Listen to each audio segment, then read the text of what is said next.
प्रिय विद्यार्थियों, पाठ्य परिदृश्य के अंतर्गत जो फील्ड वर्क अथवा क्षेत्रीय अध्ययन भारतीय विद्वानों द्वारा किए गए, जिसमें समाजशास्त्री भी थे और मानवशास्त्री भी थे, उनमें डीपी मुखर्जी का नाम भी बड़े सम्मान के साथ भारतीय समाजशास्त्र में लिया जाता है। Professor M N. श्रीनिवास,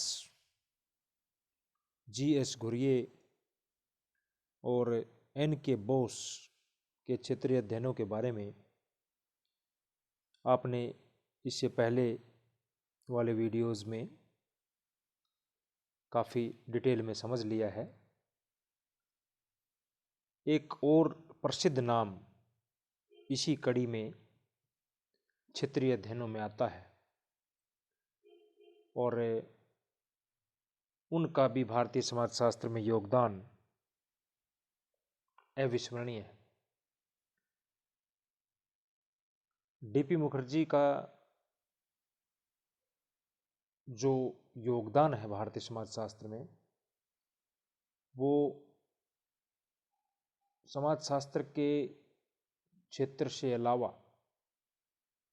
अर्थशास्त्र, साहित्य, संगीत और कला के क्षेत्र में भी उल्लेखनीय स्थान रखता है। यानी डीपी मुखर्जी ने समाजशास्त्र के अतिरिक्त भी अर्थशास्त्र, साहित्य, संगीत आदि में भी कीर्तिमान स्थापित किया। उनको डीपी के नाम से विद्वानों में बुलाया जाता है। उनका पूरा नाम गुरजटी प्रसाद मुखर्जी था। समाजशास्त्र में डीपी का योगदान अपनी अलग पहचान और एक महत्व रखता है।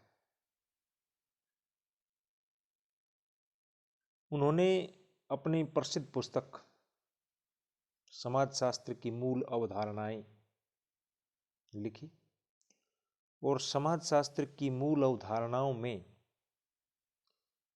सामाजिक परिवर्तन, इतिहास, मानव समाज, प्रगति, समूह, सामाजिक संबंध, संस्था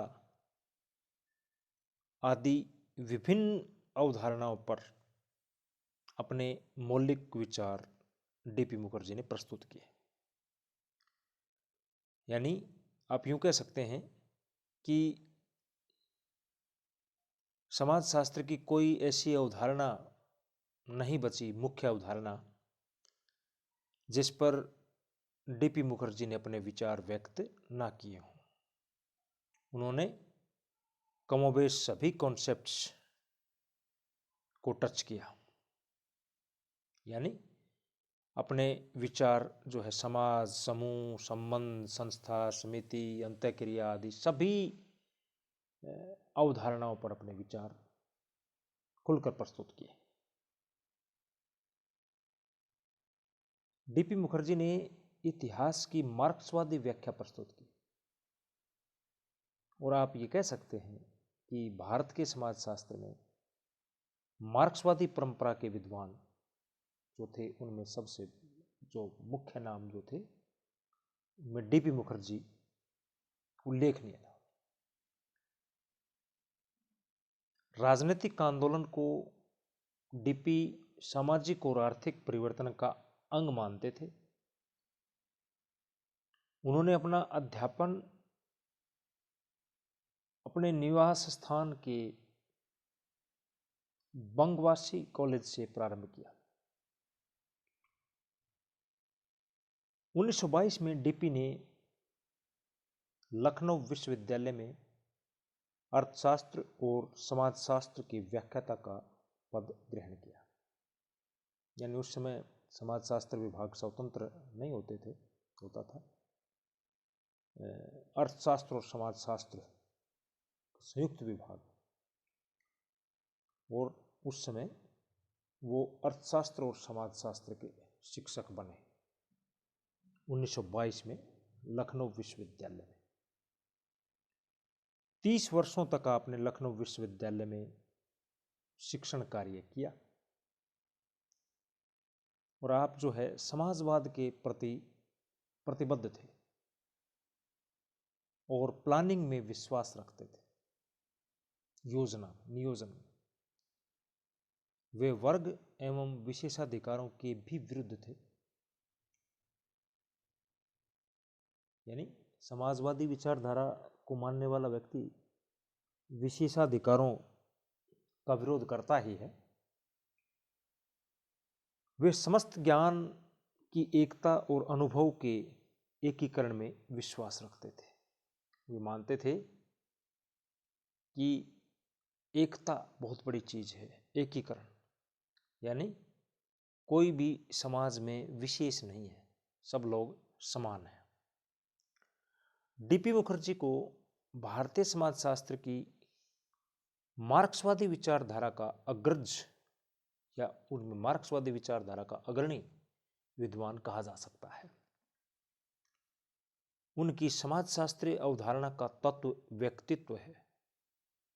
उनका मत है कि व्यक्तित्व का संपूर्णवादी दृष्टिकोण ही समाज विज्ञान की व्याख्या का आधार होना चाहिए। उनके अनुसार व्यक्तित्व व्यक्तिकता और समाजीकरण का समन्वय है। उनकी अध्ययन पद्धति जो है वो मनोसमाजशास्त्री है। जो डीपी मुखर्जी की जो मेथोडोलॉजी है यानी अध्ययन पद्धति है वो कैसी बताई? मनोसमाजशास्त्री यानी कि साइको सोशोलॉजिकल। तो मेथड जो था उनका वो साइको सोशोलॉजिकल था। डीपी मुखर्जी के जीवन का लक्ष्य ज्ञान की साधना करना, सत्य की खोज करना और वस्तुनिष्ठ और मौलिक अनुसंधान करना था। उनके पद्धति शास्त्रीय चिंतन में मानव की प्रतिष्ठा, विवेक, अतीत के उपयोगी तत्वों का संरक्षण और हीगल का द्वंद्ववाद प्रमुख स्थान रखते हैं। ये सभी तत्व कहीं न कहीं डीपी पर मार्क्स के प्रभाव को दर्शाते हैं। यानी आपको बताया गया कि मार्क्सवादी परंपरा के अग्रज थे, इसलिए हीगल और मार्क्स का प्रभाव डीपी मुखर्जी पर स्वाभाविक रूप से दिखाई देता है। डीपी मुखर्जी का यह मत है कि भारतीय समाजशास्त्र के अंतर्गत भारतीय परंपराओं का अध्ययन एवं अवबोधन को शामिल किया जाना चाहिए। बहुत से विद्वान ये मानते थे कि भी भारत की परंपराओं को अपने अध्ययन में, अपने क्षेत्रीय कार्यों में उनको शामिल नहीं किया, लेकिन डीपी मुखर्जी का ये मत था कि आप भारत की अवधारणाओं को, भारत के मीनिंग्स को, अंडरस्टैंडिंग्स को शामिल करें। जब तक इंडियन ट्रेडिशन अर्थात भारतीय परंपराओं को का अध्ययन नहीं किया जाएगा तो आप भारत के समाज को अच्छी तरह नहीं समझ सकते। उनका स्पष्ट रूप से मानना था। तो भारतीय परंपराओं का अध्ययन जो उनके मत में भारतीय समाजशास्त्री का प्रथम और तात्कालिक कर्तव्य है, आर्थिक शक्तियों के संदर्भ में भारतीय परंपराओं में हुए परिवर्तनों की समाजवादी व्याख्या से पूर्व होना चाहिए। वो ये मानते थे कि भारत के समाजशास्त्री का पहला काम क्या होना चाहिए? भारत की परंपराओं का अध्ययन करना, पहला एक कर्तव्य होना चाहिए हमारा। और बाद में आप आर्थिक और राजनीतिक शक्तियों के संदर्भ में अध्ययन कीजिए, लेकिन पहले इंडियन ट्रेडिशंस का अध्ययन कीजिए अगर भारत के समाज को समझना है। तो आप भारतीय समाज के अध्ययन हेतु मार्क्सवादी द्वंद्वात्मक अध्ययन को अपनाने के पक्ष में हैं। वे ये मानते हैं कि भारत के सामाजिक संदर्भ में व्यक्तित्व और संस्कृति को समझने के लिए मार्क्सवादी द्वंद्वात्मक उपागम ही अनुसंधान की दृष्टि से उपयुक्त पद्धति है और इस पद्धति के द्वारा ही सामाजिक वास्तविकता को समझा जा सकता है। यानी कि मार्क्स की जो द्वंद्वात्मक भौतिकवादी सिद्धांत था, उस पद्धति को ही वो भारत के समाज को या भारत की परंपराओं को समझने में प्रयुक्त करते हैं और ये मानते हैं किसी पद्धति के द्वारा ही भारत की सामाजिक वास्तविकता को, सोशल रियलिटी को आप समझ सकते हैं, अंततः भारत के समाज को समझ सकते हैं, संस्कृति को समझ सकते हैं। आपने भारत के समाजशास्त्र के लिए व्याख्यात्मक पद्धति के महत्व पर बल दिया। डिस्क्रिप्टिव, व्याख्यात्मक, डिस्क्रिप्टिव मेथोडोलॉजी होनी चाहिए, भारत की परंपराओं का वर्णन करना। वे भारतीय समाजशास्त्र को पश्चिम की अनुकृति बनाने का विरोध करते हैं। बहुत से ऐसे विद्वान हुए फील्डवर्क जैसे पश्चिम की नकल करते हुए उन्होंने अपने अध्ययन कार्य किए, लेकिन डीपी उनसे अलग थे। डीपी मानते थे कि भारत के समाजशास्त्र को पश्चिम की अनुकृति नहीं, उसका अनुचर नहीं बनना है। वे मानते कि भारत के समाजशास्त्री के लिए एक समाजशास्त्री होना ही पर्याप्त नहीं है, बल्कि भारत के समाजशास्त्री के लिए समाजशास्त्री होने से पहले एक भारतीय होना जरूरी है। सबसे पहले हम भारतीय हों, बाद में हम समाजशास्त्री हों। अपनी समाज व्यवस्था को समझने के लिए उसे जनरीति, रूढ़ियों और प्रथाओं में भाग लेना चाहिए, तब आप परंपराओं को समझेंगे, तब आप समाज को समझेंगे। डीपी मुखर्जी ने परंपराओं में परिवर्तन के 3 सिद्धांत बताए थे: श्रुति, स्मृति और अनुभव। अनुभव जो है एक क्रांतिकारी सिद्धांत है। कुछ उपनिषद भी इसी पर आधारित हैं। उन्होंने परंपरा और आधुनिकता के संबंधों पर भी अपने विचार खुलकर व्यक्त किए थे। वे ये कहते हैं कि वर्तमान का अध्ययन अतीत के संदर्भ में ही हो सकता है, अतः आधुनिकीकरण को समझने से पूर्व परंपरा को समझना आवश्यक है। और डीपी मुखर्जी के अनुसार परंपराएं कभी मरती नहीं हैं, परंपराएं अजर अमर होती हैं, और परंपराओं को सबसे पहले समझना आवश्यक है। उसके बाद आप समाज को समझेंगे, उसके बाद आप प्रगति को समझेंगे, उसके बाद ही आप जो समाज में आधुनिकीकरण की प्रक्रिया चालू हुई है उसको समझेंगे।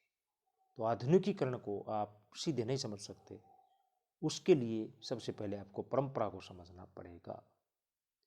और परंपरा के ऊपर जो उनका एक सिद्धांत है परंपराओं का द्वंद्व, वो नेक्स्ट वीडियोज में। Thank you.